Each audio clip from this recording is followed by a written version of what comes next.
Y'all thought we were done with reindeers? No way. Hey guys, let's talk about these great stag mounts for just a minute. I did test out a similar build to this in early access with Samurai Warrior. Shout out Legio Italica. That's I got it. There we go. Anyway, basically this is like kind of inspired by the Volkmar Demi-Blob, except instead we've got two heroes on great stag mounts with two stag knights in a nice mass vanguard ambush of Wei's Empire here. So let's take a look as we get things started at what I've brought and kind of the strategy here. So along with the two great stag knights, we've got a Glade Captain here. She's rocking two abilities, Dance of Loic for additional melee defense, more melee attack as well from Horn of Asia. The reload skill is just kind of there, mostly for her.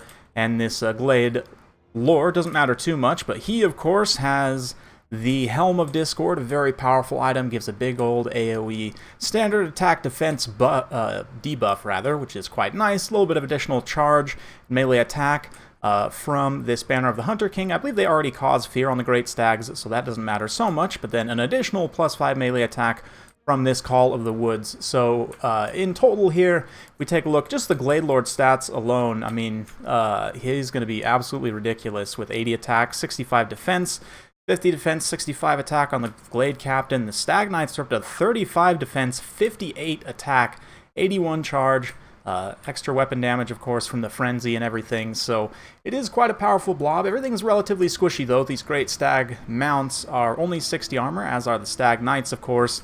So we're going to come in here and immediately get a charge on these Empire Knights. Just 3 Deepwood Scouts for skirmish. Ariel as a caster coming in from the side. Got a couple of hidden Dryads and some Glade Riders with spears. This Empire army immediately swinging into action. We do manage to crump a few of these Empire Knights pretty quick, but I can't stay long. There's 2 Huntsmen along with the Silver Bullets, a bunch of Spearmen, Shadowcaster, Hammer of Witches. Boris leading the way, diving immediately, and we pop that Helm of Discord, rush in with these Stag Knights to get a big old engagement. And the key thing with the Stag Knights is you really have to be aggressive on your hit-and-run tactics and keep clear lanes. You see how I'm kind of operating just back and forth into this open space here?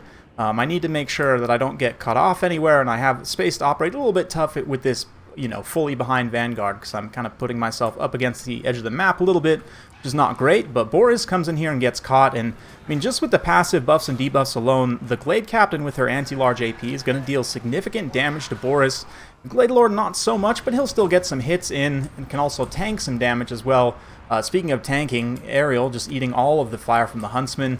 And the Silver Bullets, she does have some magic and missile resistance, which will help, but of course, Silver Bullets have magic damage. She's going to have to pop Berry Wine on herself, which is not great. I was hoping to save that until the late game to use the Vigor effect as well, but, you know, it is what it is. Thankfully, we're able to rout off Boris there, and a big old Soul Stealer actually gets canceled out there. So I believe she got staggered.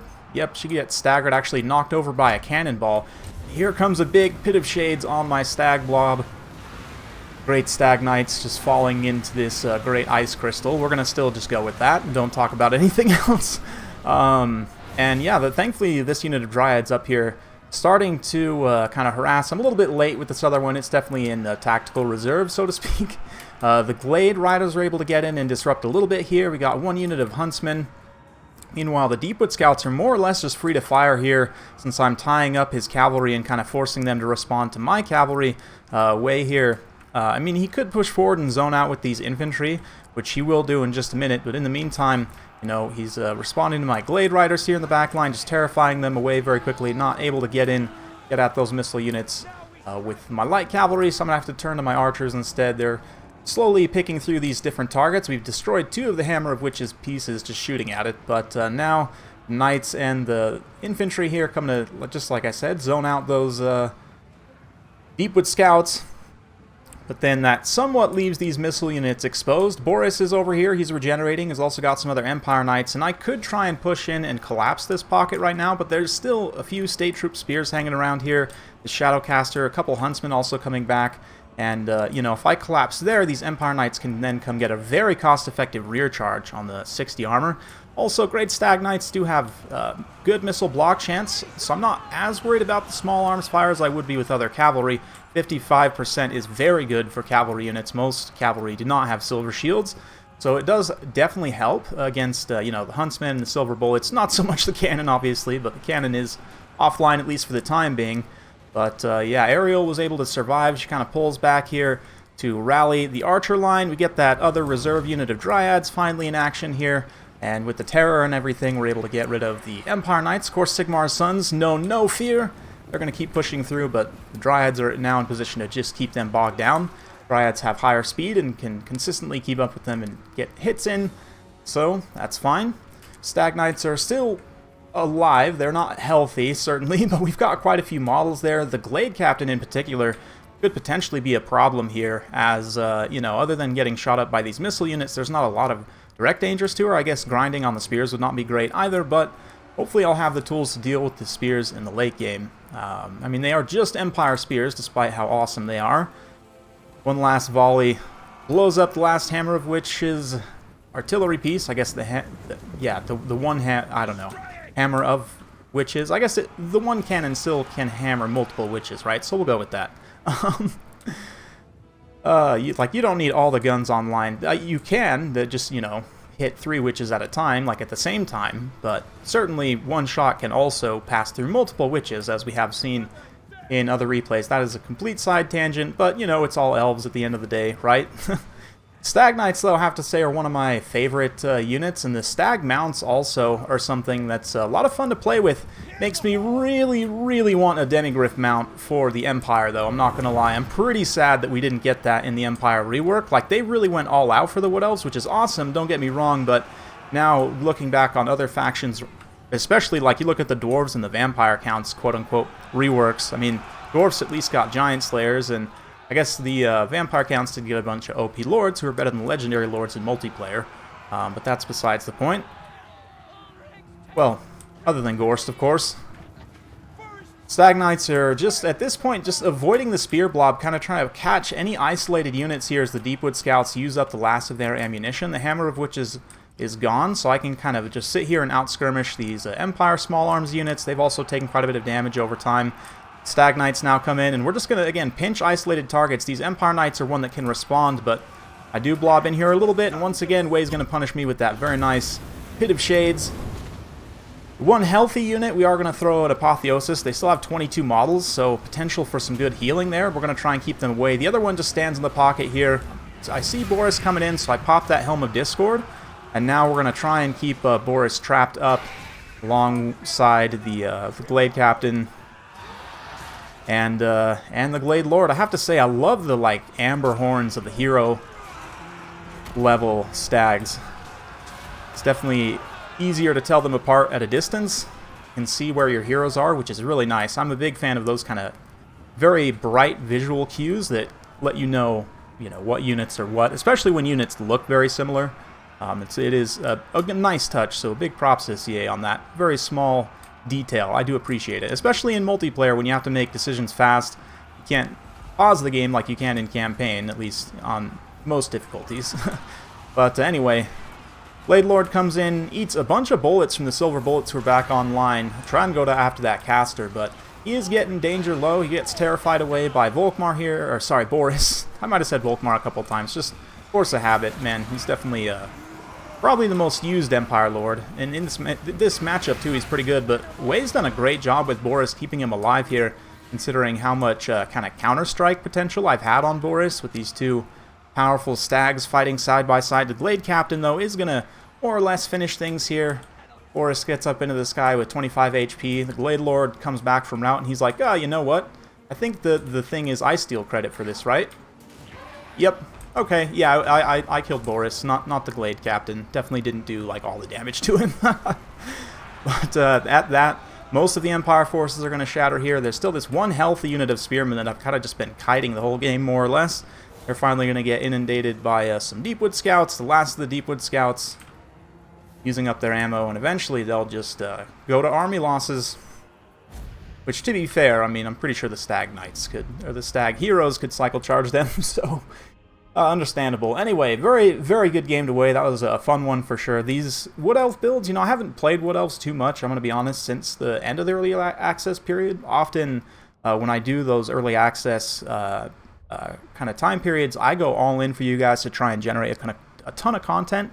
I kind of get a little bit tired of playing those specific factions over and over again, so oftentimes I like to take a break and just play some other stuff for a while. But getting back around to the Wood Elves, I have to say, Stags are awesome. Great Stags are awesome. The Mounts and the Knights both provide you a really nice kind of mobile, probably like the hardest hitting, like fast elite unit in the game, at least cavalry wise, which in my book is awesome, absolutely awesome.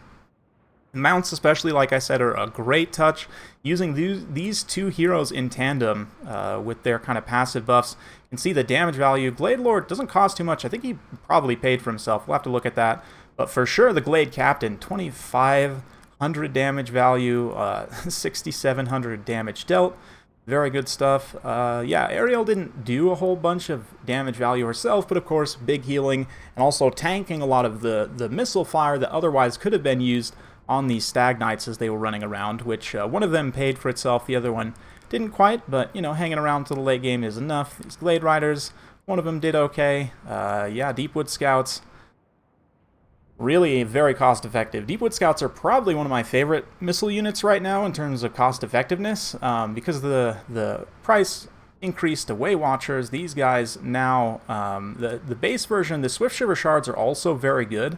In some situations, you would want them. Personally, I prefer the range, having a little bit longer range of the regular ones, but there is an argument to be made for Swift Shivers. Certainly, with this build, that was minimizing cost as well, trying to, you know, bring enough units. And, yeah, so hence the cheaper version. The two Dryads also kind of used situationally, did pay for themselves, which is awesome to see. Yeah. I have to say, it's a pretty fun build. It's very micro-intensive and squishy. Wouldn't work every time, but certainly worked that time. Boris here did pretty decently, along with the Shadowcaster, had some really nice pits of shades. Let's go with that. Spearmen, reasonably cost-effective. Don't need to do a lot. Pay for themselves, but actually only one of them really paid for themselves. Halberdiers also had a pretty rough time. Got lit up by Deepwood Scouts. Sigmar's Sons are nice. Huntsmen, though, fantastic value here. 900 and 700 damage value. Huntsman, a pretty essential tool, in my opinion, in this matchup. I mean, the lack of AP is not amazing if they choose to go with the Tree Rush, but you also have access to plenty of fire damage and kind of get around that through other means. Silver Bullets also, in my opinion, like a must-bring in this matchup because there are specific targets that are super strong, have physical resistance. These guys, they're like high burst because they have a much higher refire rate than regular handguns. And of course, that magic damage means that in the stock, they can surprise a unit and just, you know, burst it down very quickly, especially if your opponent doesn't realize, or if you have some kind of tools to net. Lure of Light, obviously, very good, or Marcus, of course. Marcus can be a bit tough now, though, getting gooned out by the Wood Elves Death Squad. Yeah, definitely very interesting. Let's go ahead and just finish up this discussion, and I would like to reiterate once again, if we ever get likely are to get another Empire rework at some point in the future, whether that's I don't know, probably not anytime soon, but at the very least sometime in the third game in the trilogy,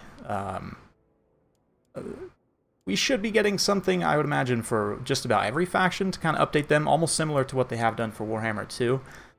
So hopefully when the Empire, if they do get another update, please, and I know there are mods that add this, but for multiplayer's sake, because they're so awesome, and it would be a very nice add, how about some Demigryph mounts for the Empire, for different Empire characters? It would be really, really nice add, and I know they have Pegasi, but Pegasi are also kind of like the equivalent for the Hawks, right? We'll kind of talk about that a little bit here. So there are a few factions, these two in particular I'm thinking of. Wood Elves, with their Stag Knights being added, now have kind of a monstrous, like, horse-sized mount, right? A little bit more expensive, 450 points for the Captain. And if we take a look here, Blade Lord, I believe, is the same. Yeah, 450 points. If we take a look at the Dark Elves, you've got, of course, the Cold One, which I would say is worse overall, but it is 100 points cheaper. We can kind of compare the two. So, Dreadlord, I guess that's the sword and crossbow. So it's kind of the ranged equivalent, right? The Glade Lord is a little bit more,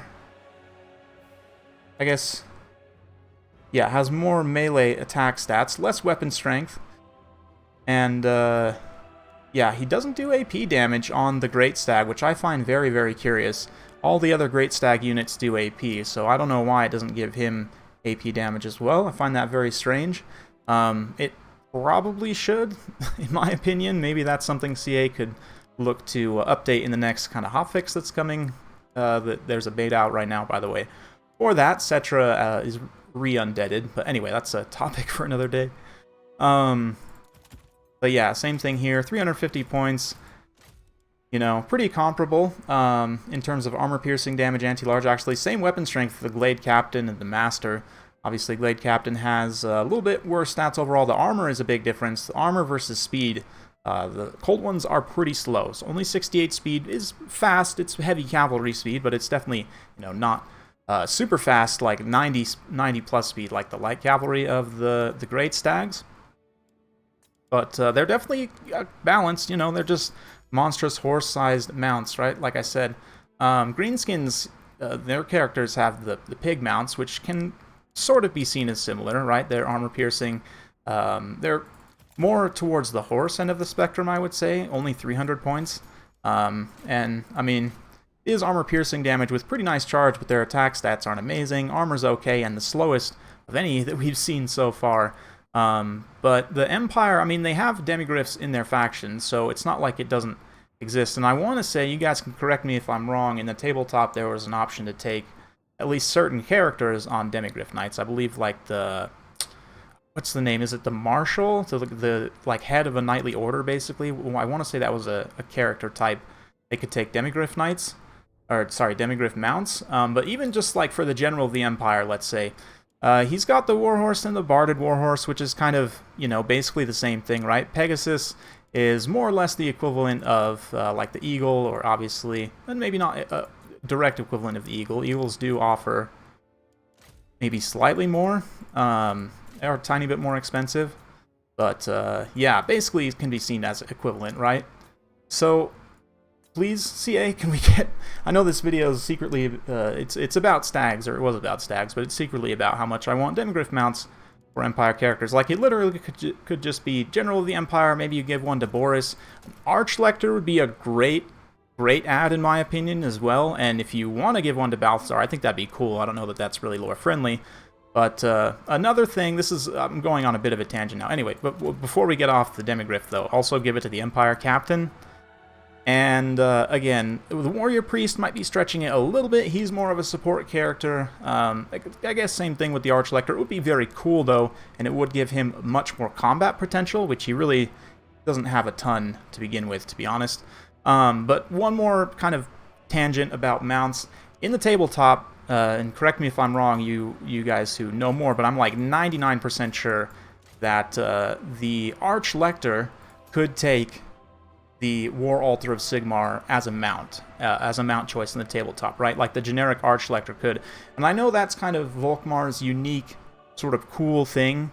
So it maybe shouldn't be as cool as his, and obviously it wouldn't be as good because you don't have the regeneration, but it would be, for variety is the spice of life, and I'm a big fan of that. And I'm also a big fan of the generic characters, and especially for a campaign more than anything else, it would make the Archlector a little bit more viable in late game, because it gives him kind of a terror single entity that's pretty decent, like all things considered.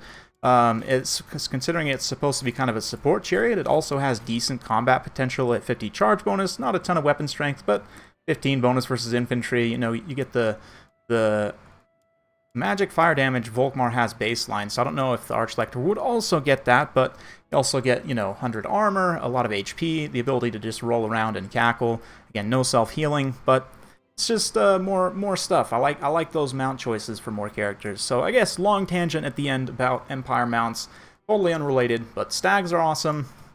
Definitely a big fan of them, and that Stag Blob build, yeah, could be pretty decent, and just these two in general in tandem on the Stag mounts I think are pretty nice to kind of go hand in hand as a power couple. It's definitely more, in my opinion, more fun than going with the very generic kind of, I say generic, it's actually two generic characters versus two legendary characters who are unbreakable, but I feel like you see these two pretty often. Like I said before, I'm a fan of generic characters, so it's a fun one. Rambled on long enough, hopefully you enjoyed. If you like this sort of content, be sure to like, subscribe, hit that bell notification every time I upload a new video.